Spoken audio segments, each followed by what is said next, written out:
Hi friends, welcome back to my YouTube channel. If you're new here, I go by the name of Cliff. Usually on this channel, we talk a lot about money, how to handle money and how to, eliminate debt and things like that. In this episode, I have a friend of mine who has questions and he has asked me these questions. Initially, this was supposed to be a video call kind of thing, like an interview kind of thing, but we couldn't make it work. Technology sometimes. Well, yeah, we couldn't make it work, but now we end up deciding that he sends me a voice note with these questions on them. So you'll just hear his voice. Maybe I'll put up his picture as well. And now we'll jump straight into answering these questions or listening to these questions, and I will give my honest opinion on whatever he's asking. So let's get down to it. My name is Bahlakoana Ramashamole. I've been following your series of Money Talk, and there's this episode where you talked about the 5 reasons why you should talk about money. So in that episode, I had a few questions actually.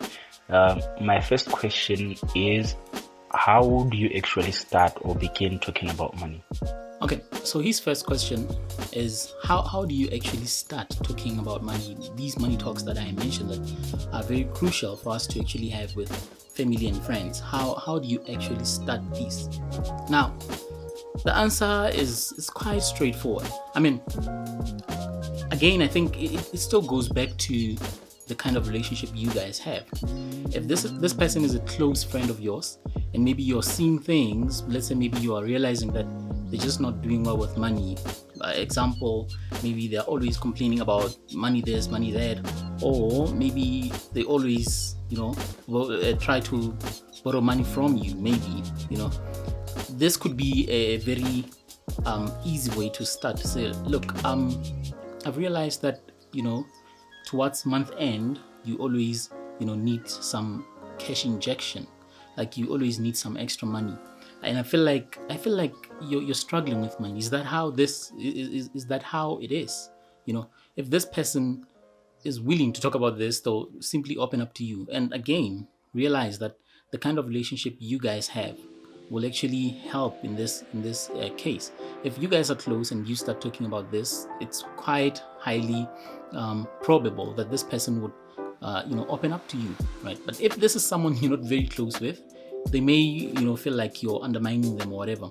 But I think just start from a place of respect and show that you care. Don't be coming from a place of criticism or ridicule. So make sure that you don't come across as someone who is criticizing or sort of judgmental. Just be someone who cares, and maybe start from a point or from a pain point. By a pain point, I mean if this person is borrowing money a lot from you, or is always complaining about money this, money that, or something is just not sitting well with them, it's a very good place to start from. Now let's hear his second question. One other thing is that I want to know actually.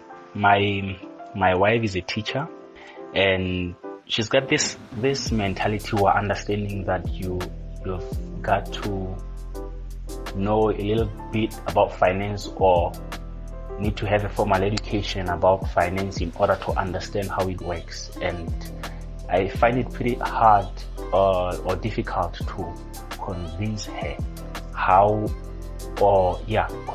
that it's not about a formal education. So my second question is, does anyone need to have formal education in order to understand money talk?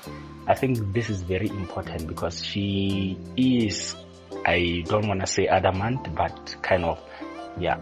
All right. So the second question is about that someone in his life, actually his wife, is a teacher, just as I am. So she feels that for someone to actually understand talks on money, they actually have to have some formal kind of education on money or on finance.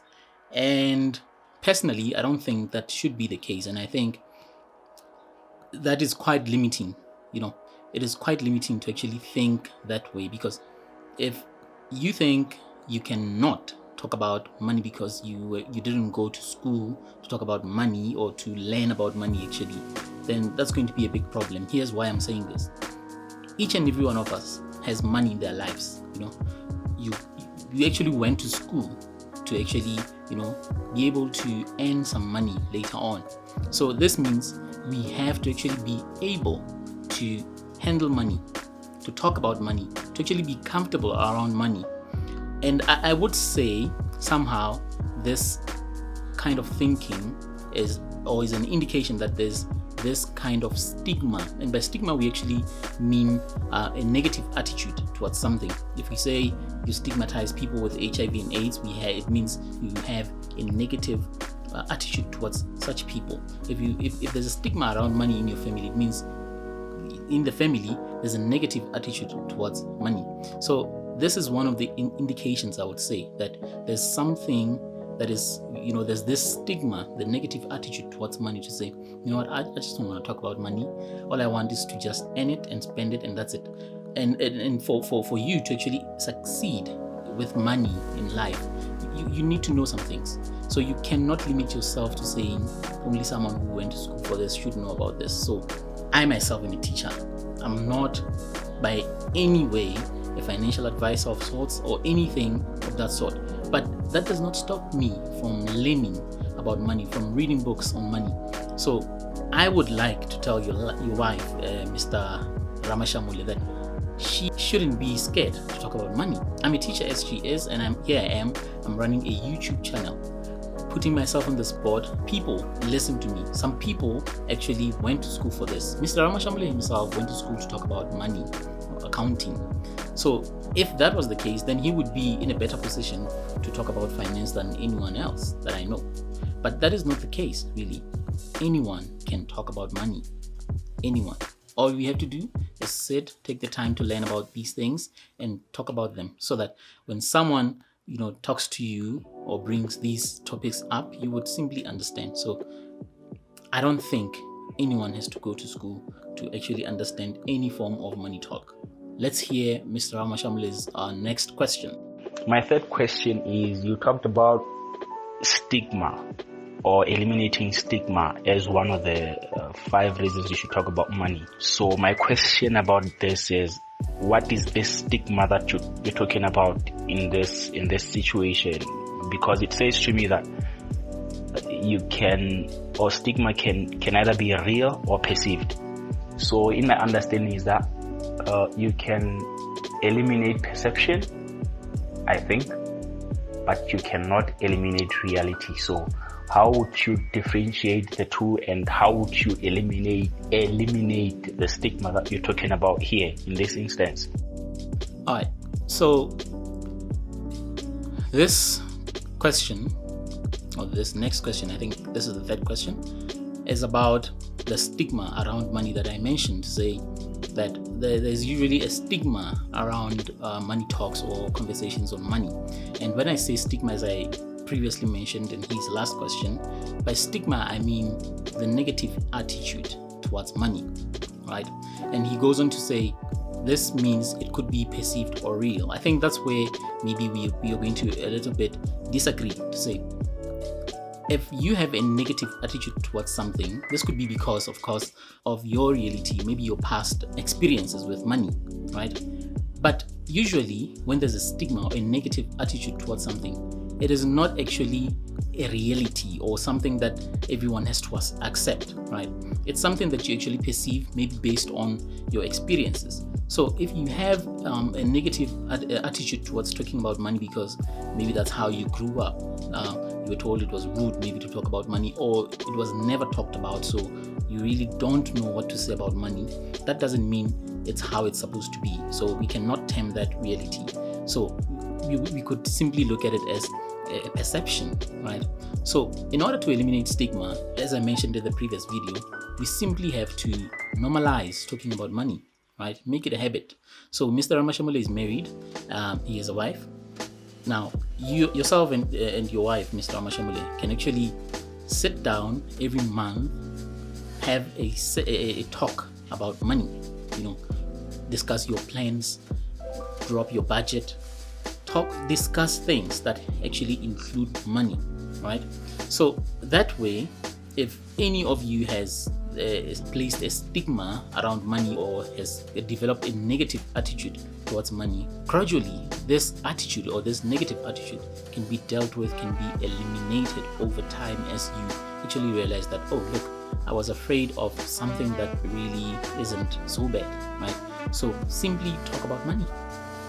Like, get comfortable, or try to get comfortable, get used to discussing money. So Mr. Ramashamole is my friend, so I would assume that from now onwards, myself and Mr. Ramashamole will actually discuss money. Of course, we will have to determine whether we feel safe, sharing incomes. I don't know. We will actually come to that point. We are very good friends from years ago. Actually knew him from high school, guys, and we're still very good friends. He's one of my best friends actually. So, but when it comes to money, we haven't actually had deep talks about money. We do talk about money, but not in a very deep way. So basically, I think this is the turning point actually for our relationship in terms of talking about money. Yeah, so just normalize talking about money in general with people that you feel safe around, with people that you have a very healthy relationship with. So let's move on to the next and last question from Mr. Ramashamole. And my last question on this series is, how would you convince a person or a group of people per se whose perception of you and money is very different from reality? Let me kind of rephrase this. Like, they just have a feeling like Mutena is so flipping rich, or he has a lot of money. But in reality, you're not. You don't have that much. So how would you?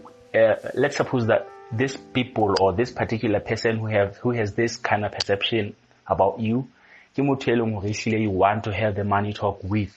So how would you change them from the perception about money into the reality? Those are my questions.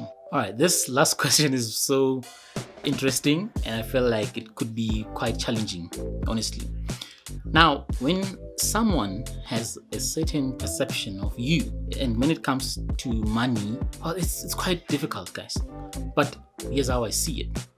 If this is just someone out there who thinks you're rich and you feel you're not, and they're just adamant that you're actually rich. So I feel like if this is someone who doesn't really mean much in your life, or you don't really have to actually convince on anything, there's no worries, right? I feel like this is quite straightforward. There's no worries. You don't have to convince people of your situation, really. You don't have to. But if this is someone you actually want to have a money talk with, maybe this is because they are not doing well, or they're actually doing so well that you want to climb up to their level, and now they think you're actually fine. There's nothing to actually talk to you about. Get through to this person by letting them know that, listen, I understand that you have your own perception of me and my relationship with money, but what you're seeing or what you are thinking may not be a reality. For instance, look, I don't earn so much, so that's where you can actually share your income depending on who this person is. If this is someone very close to you and you actually have a very, very healthy relationship with this person, and this is someone you trust, you can actually share and tell them, look, this is how much I earn, this is how much I spend, this is how much is left over, if there's anything left over, or this is how much debt I have. As much as you think I am rich, but this is actually the reality. So you can do just about anything to actually get through to them, and according to how important it is for you to actually have a money talk with this person. But if this is just someone in the street, I mean, why bother? Don't bother yourself. Don't actually exhaust yourself trying to prove to people that you're not rich. I'd rather much say, if people think you're rich, then let them think you're rich. If they think you're poor, let them think you're poor. It's fine. You will lose nothing by actually not saying anything. But with people that you actually want to help change their lives, or with people that you actually want to climb up to their level because they're actually doing well, you will have to do just about anything, just enough to actually change how they think about you. That's just how I feel about this. So you're going to have to be very, very, smart about it. If you are not willing to share your income and your how much debt you're in or such things, you really don't have to. But there are so many ways you can actually get to someone, sit them down, talk to them properly, and tell them, look, everything is not as you see it. I mean, in today's world, nothing is actually as you see it. Usually things are not the way they seem to be. So if it is very important for you to talk to this person about money, then you do just about enough to actually change their mind about you. All right. So thank you for watching this video, guys. We have come to the end, and if you haven't subscribed, I would like you to subscribe to this channel and actually leave a thumbs up or smash that like button down below. This helps our channel grow. Now, if you are interested in asking me questions like my friend here asked me, you can reach out to me on my Facebook, and you can simply search Moeketsi Cliff Tukisi. That's where you will find me. Just send me a message on Messenger, and I'll simply reply to you, and we'll see how we set everything up. Or if you prefer to write me an email, you can write me an email on theinvestaddict@gmail.com. So thank you for watching again, guys. Bye.